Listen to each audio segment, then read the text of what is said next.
I've been investigating failures to report child sexual abuse in schools, and I was doing a broader story about why does this seem to keep happening, because there'd been a number of cases in Indiana in which school officials found out that another school official was having an inappropriate relationship with a student and yet didn't immediately report it to authorities as required by Indiana law.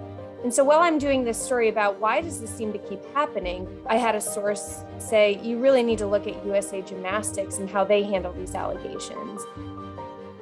My law firm ultimately was the firm that provided the tip to the Indianapolis Star, and that was a result of work we've been doing since 2008 or 7. My husband had basically given up trying to do anything with trying to get more traction for what we knew were like piles of complaints against coaches.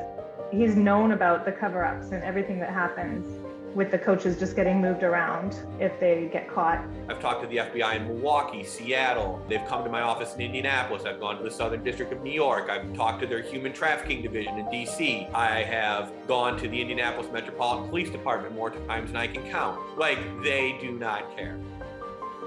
We had been working on some gymnastics cases with a lawyer in Georgia. He called us one morning and said, hey, you've got to get down to Georgia. USA Gymnastics just filed something and they forgot to seal it, and it's got all of the complaints in it.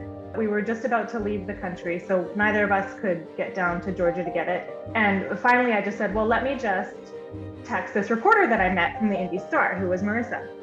So much of that day was just a scramble to figure out how do we get access to this information before it may not be public. Ultimately, what we found out was some of the records had already been sealed, but not all of them. We realized that there was no other way to get them quickly without me going there in person, that my editors approved me getting on a plane and flying to Georgia that same day. So when I flew to Georgia, I picked up almost 1,000 pages of records, and included in those records were pieces of depositions from current and former USA Gymnastics officials in which they described what their policy for handling child sexual abuse allegations was. You are the president of USA Gymnastics. If you receive a complaint of sexual misconduct, do you turn it over to local authorities? No. The next step was finding out the impact of that policy on the safety of kids in the sport. We divided up maybe 100 to 150 coaches that we knew had been in trouble with gymnastic coaches who had had sexual abuse cases against them. We found 4 coaches where we had definitive proof that they'd been reported to USA Gymnastics. USA Gymnastics had failed to take action, and these coaches went on to harm girls. From the next point, when we got to those 4 cases, we started talking to some of the survivors. I'd wake up in the middle of the night thinking about an interview that I'd sat in on and think, most importantly, how do I tell this story in a sensitive, accurate manner that does respect to the issue at hand. As athletes are gathering in Rio, a stunning report from the Indianapolis Star and USA Today network dominated this day. Within hours, Rachel Den Hollander reached out. I was the first person to come forward and publicly speak against Larry Nassar. When Indy Star released their report on the culture of abuse within USA Gymnastics, I knew immediately this is the time. It was the first time there was validation, and I knew I wasn't alone. She felt she had an ally in our newspaper, in our organization, in the Indianapolis Star, in journalism. I still think about it. It's 5 years later, I still think about this story and how difficult it was for those women to come forward with their accounts of abuse, how it fractured their home lives, how it fractured their relationships, how it fractured their psyche going forward, how it changed them into different people.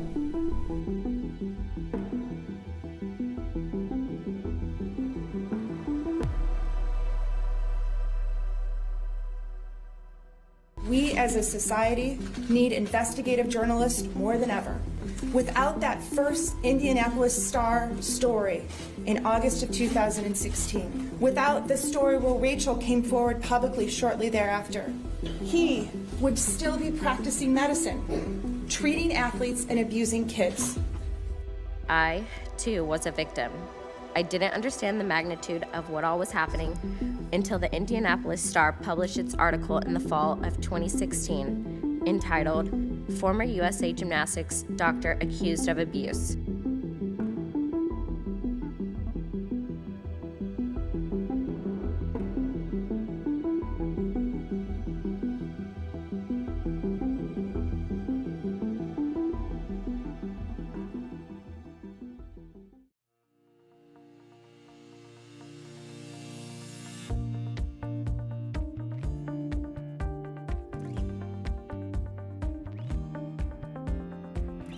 There's nobody else doing this kind of work.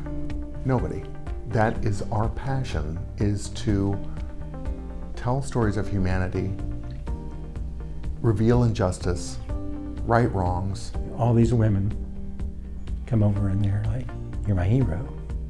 It's like, no, you're the heroes. I'm just a reporter who's doing my job. The media is the only chance for justice in America. Journalism is essential to hold those systems to account.